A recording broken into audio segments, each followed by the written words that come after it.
In my 25 years of life, I've played a lot of games. Obviously, there's still way more for me to see, but I'd like to think that by now I've run a pretty good gamut of both genres and history. But I can count on one hand the ones I bought the second they came out.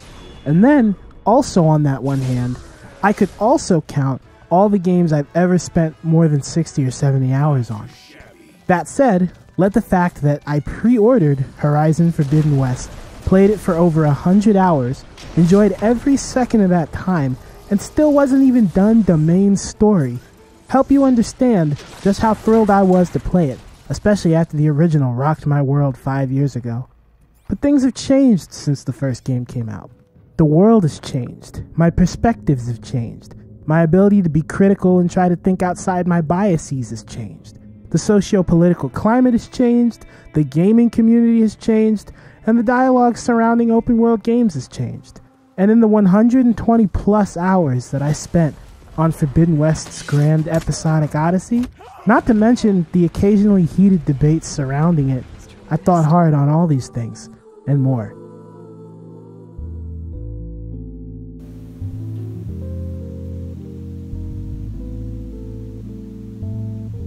So you know what? I decided I can't be somebody who does videos solely based on what's popular. I mean, I know some people are going to watch this and criticize that reluctance, but I don't know, to make a video about something I don't want to actually make a video about, it would just feel ingenuine to me. And that's anathema to what this channel is all about. And speaking of ingenuine, let's talk about today's sponsors, the Young Republicans of... I'm just shitting you. I don't have any sponsors. I have, what, like 60-something subs? And I appreciate every last one of you, which is why I'm making a commitment to passionate, thoughtful videos about topics that I actually give a shit about. So, in lieu of trying to contrive up something more relevant for tonight, we're going to do things my way. And I've wanted to do a mini-series about artistic and philosophical conversations in gaming for a long time now, so screw it. Let's talk about art and criticism. Let's talk about creativity and originality. Let's talk about open world games.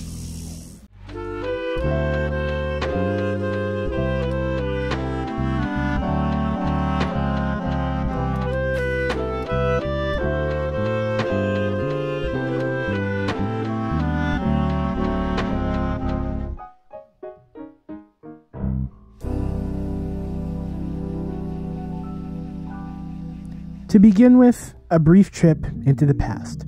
If you recall, back in my Final Fantasy VII Remake Part 1 video, I mentioned that many complaints about the remake centered on its lack of open-world exploration, and looking back on that now is almost surreal. It wasn't that long ago that the gaming community saw linearity as a bad thing. Remember how many people hated Final Fantasy XIII for that same reason?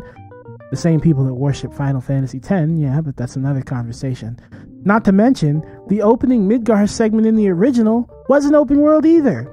You were able to explore it at pretty much the same extent that you can in this remake, and accordingly, that's all the remake covers.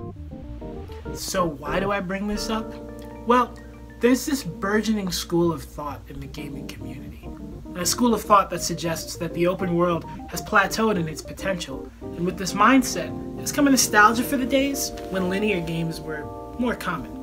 I think it's safe to say that over the past several years we've had an explosion in the open world genre, and I'm really glad that last episode we had that discussion about objective game design flaws versus subjective game criticism, because it's the foundation for a lot of really great conversations.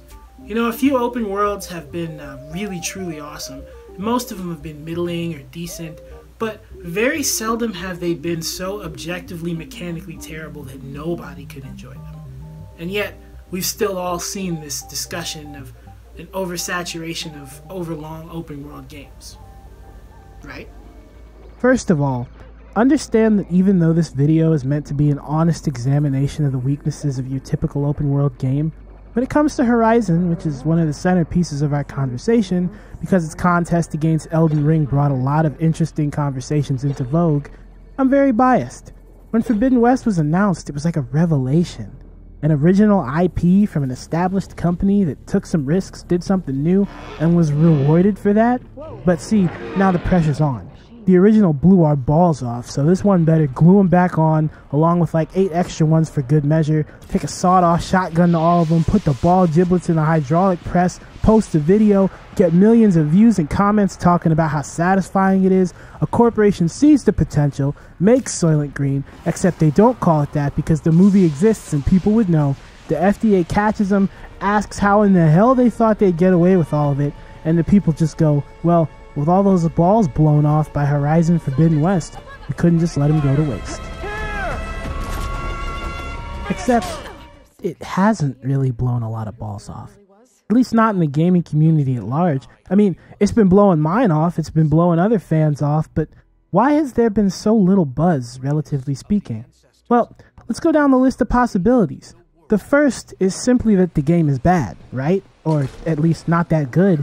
If we're going solely off reviewer scores, which I literally do not care about at all and am only using so we have a universally quantifiable way to address this, they would suggest that the game is pretty damn good, if not great, so let's rule that out. Next up, we have the fact that it's open world and that we really are reaching a saturation point with that, which would suggest that the genre has reached the ceiling of its capabilities. Well, Elden Ring is about as open world as it gets, and players and journalists alike can't seem to shut up about that one. Now, Elden Ring also pushed open world design in some very unique ways, although I would argue it has far less gameplay variety and interest than Horizon, so let's just say those things cancel each other out and rule that one out too. Finally, we have Elden Ring itself, or more specifically, Horizon being overshadowed by it, with Elden Ring having come out just a week later. And judging by the many conversations I've had with other gamers comparing the two, this possibility seems the most likely. This is important to address because it proves that no, gamers and critics are not disinterested with open world, so much as maybe the hallmarks that open world games are usually marked by. Sure, Horizon hasn't done epically, meteorically well here in the States, but Elden Ring surely has. You know, but whether you prefer Horizon or Elden Ring or Arceus Legends or some other open world game to come out in the last year, there are definitely some common pitfalls to making your game this way. And so, after perusing the internet and engaging with gamers, which really just constitutes being insulted half the time, and seeing all kinds of other takes on the subject, I have determined 4 fundamental truths about the pitfalls of open world games. Or at least fundamental to our conversation. The first truth is that you can hide lazy design pretty easily in an open world. With a linear game, the whole focus is less on player agency and more on the game's and the game developer's intention. Every little choice the devs made is on full display and under a microscope. Player choice being a small, if not non-existent part of the game's structure means that if there are structural weaknesses, they're going to be glaringly obvious. Conversely, give a player this huge map that's going to take dozens of hours to see all of, and an equally dense bag of equipment and power-ups and special abilities and objectives and collectibles, and it's way easier to hide areas of the game that maybe aren't as great. Let's take Horizon itself as an example. In the original Horizon, the weakest part of the gameplay we can all agree is melee. Aside from stealth, there's barely any reason to use your spear at all. So of course, one of the big things Guerrilla was trying to overhaul in the sequel was the melee combat. And for the most part out in the field, it works pretty well. There's a lot of combos you can chain together in cool ways, distance closing attacks, area clearing attacks, and it works as a supplement to the more fleshed out ranged combat. The problems don't become apparent until you're forced to isolate the melee system in the aptly named melee pits. And here, these shortcomings are painfully clear. The melee is absolutely not a system meant to stand on its own. And of course it's not, because the game is mostly shooting, but you see what I mean? In an ocean of different gameplay mechanics, you place this one component under a magnifying glass, and its inadequacies become really clear. But in an ocean that's mostly smooth sailing, you're not likely to notice a single doldrum. And that metaphorical ocean of ideas is the precise focal point of our second truth, which is something that I mentioned in the Remake Part 1 video as well, very briefly. When everything tries to be everything, everything is nothing. My piano professor in grad school used to tell me that it was the limits that made different types of art beautiful. And it wasn't until later that I understood what he meant.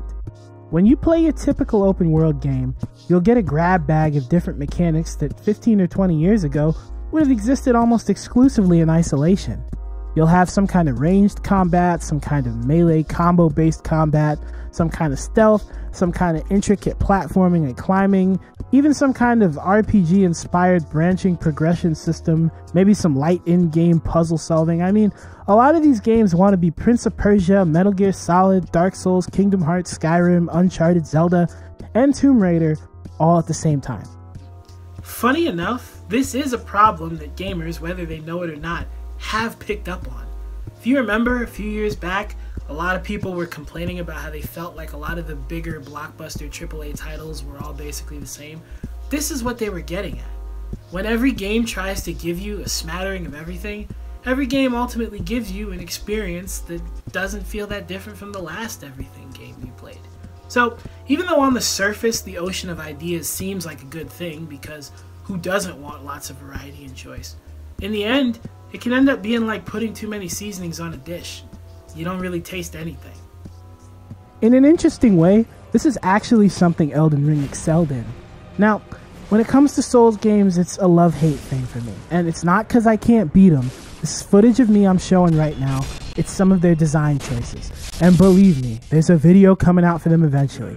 And the only reason it's not out yet is because I want to get footage of me beating all of them so that the immediate argument that Souls stands use whenever you say anything negative about them, that you're not good enough to beat them, is immediately made invalid. I mean, that's what annoys me about that fan base. They think those games are so unimpeachable and flawless, and there's such an air of elitism that they refuse to think your complaints could be anything but a lack of skill, like wearing masochism as a badge of honor. But for all their flaws, Souls games chose their personality, made it an extremely unique one, and stuck with it, with the gameplay cornerstone being deliberate simplicity. Playing one of these games, you'll see that there isn't a lot to the combat. Enemies attack, you dodge or block, you attack back, and because of the stamina bar, there's a limit to how much you can. So you can't pull off massive, intricate, complex combos like you could in Bayonetta or Kingdom Hearts. This almost retro gameplay is a very intentional choice. And on the surface, less choice seems less interesting, right? But because the combat is so stripped down, the game's identity is entirely its own. Souls-likes have since become one of the most unmistakable and popular formats ever for an action RPG. It goes out of its way not to be an everything game.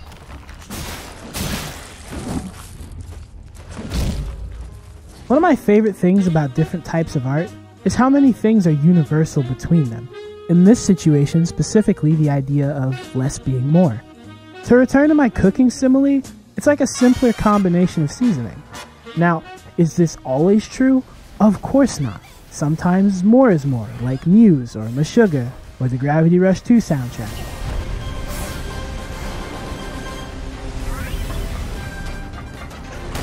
But it's important to realize that doing more with simple ideas can sometimes be more effective.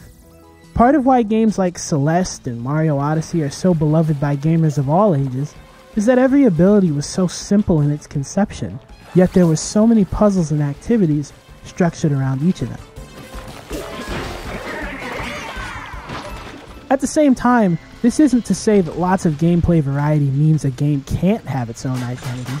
Look at platformers of the early 2000s like Jak 2 and 3 or Sly Cooper 2 and 3. These games are almost defined by their variety, but nobody would deny that they have distinct personalities. So, variety doesn't have to equal homogenization. One of my big goals with this channel is to get us thinking about video games in the same way as lots of other types of art, from the perspective of the philosophical and the aesthetic and the ontological. And I suspect a lot of you who watch my channel are going to agree with the point I'm about to make. Video games are such a unique artistic medium, but we don't have these conversations about them. And the reasons for that are as varied and numerous as video games themselves. You know, everything from social stigma surrounding games to natural suspicion in humans of new forms of art.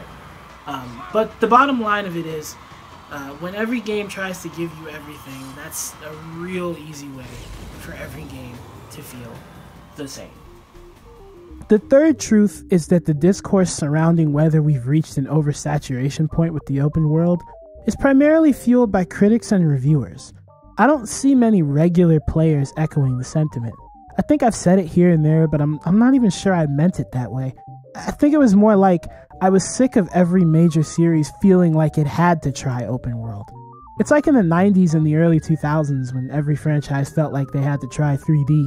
But anyhow, it's mostly reviewers, and I didn't realize why that was until I watched Donkey's video about Forbidden West when he said, "It's time for this type of game to die." He went on to say that even though he hadn't beaten the first one, playing the second one felt like playing a game he'd played several times already, and then went on to list other games he felt fit the bill, including Infamous, Borderlands, Far Cry, and Assassin's Creed 2. And this really perplexed me because in my brain, those are all very different gaming experiences, and as far as I can tell, the only commonality is running between different points on a map. Then it occurred to me, when you're a critic, a journalist, a YouTube game reviewer, however you engage with gaming as a profession, you don't have a choice.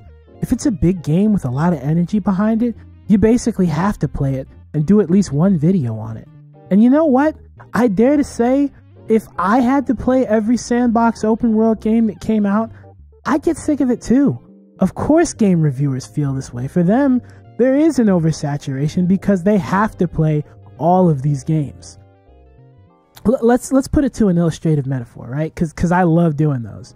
Imagine my job was to review ice cream, right? And ice cream to most people is delicious, except for a few extenuating situations like lactose intolerance or veganism.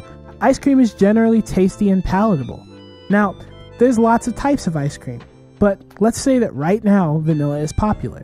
Because lots of people say, "I like vanilla ice cream the best," producers push out more vanilla. But now you, as an ice cream reviewer, are tasting like 5 different renditions of vanilla ice cream to every one rendition of a different flavor.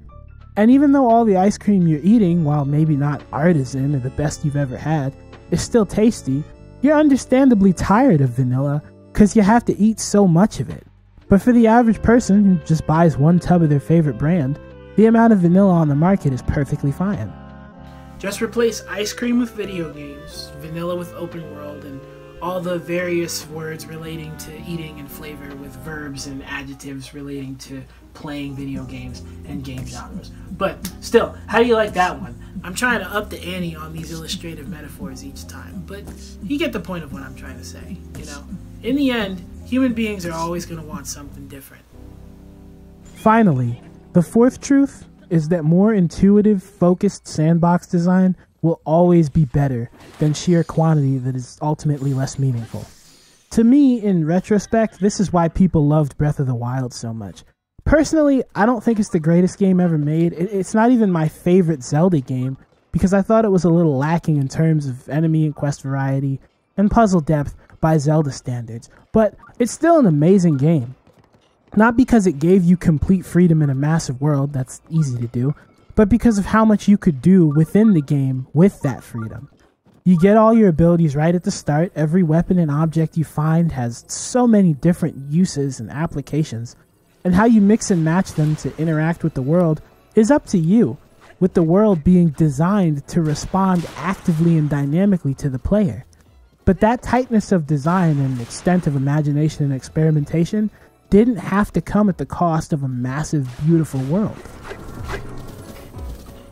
On the other hand, the original Horizon, which famously lost Game of the Year 2017 to Breath of the Wild, exists in a comparatively static world. You can only climb in certain spots, you can only destroy objects where and how the game tells you, items are pretty much limited to very specific functions, but every game has its different strengths and focal points, and Horizon's combat is extremely dynamic. You got so many ways to fight, and so many crazy things you're gonna fight. And since they're all so different, you'll probably tap everything in your arsenal at least once to deal with them. But despite Horizon's depth of combat, Breath of the Wild succeeded because it combined the scale and size of a massive world with the intuitiveness and responsiveness of a more focused sandbox type experience, like Dishonored, which is probably my favorite example. It was open world and open-ended, and this feat for better or worse, exposed the weaknesses of open world games on the whole. But a lot of games didn't take the lesson and refused to innovate, instead following a basic structure that's been established in open world game making for at least 15 years, resulting in a widespread critical fatigue. It's important to note Breath of the Wild is a game of limited, or should I say, optional storytelling. You know, the fact that if you know what you're doing, you can go straight to the final boss without doing a single story event means that the game's structure wasn't centered around going to specific locations in a specific order, which removed that final guiding thread that often connects open worlds to linearity. That was a major decision, one that reflected the freeform structure of the Elder Scrolls series, and one that Elden Ring would kind of put its own spin on 5 years later. But you know, between these examples and even something like Mario Odyssey, we see that open world games can succeed both critically and popularly, provided that they avoid the big pitfalls. But, you know, because a lot of devs deign to take the easier way, many open worlds just end up being not that inspiring.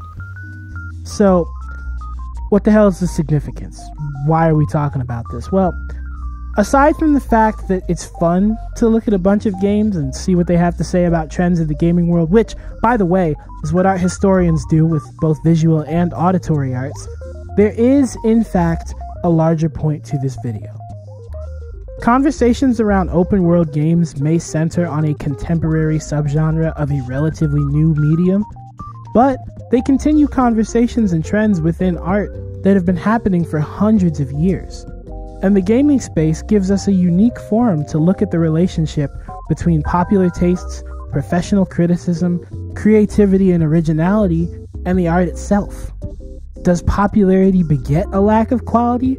Does novelty make a work inherently more valuable? I'm not one to show excitement outwardly, and I don't know that I've used the word heady yet, but I am very excited, and we're gonna get heady up in here. We're going to be talking about serialism in Europe in the 20th century. We're going to be talking about the evolution of jazz music in the second half of the 20th century. We're going to be talking about Bach to Berg to Biggie to Beiderbecke. And we're going to be talking about video games the whole time. Stay tuned, y'all. Stay tuned. I got to put all this crap back on my shelf. Oh.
You really wanted to see me put this stuff back on the shelf, huh?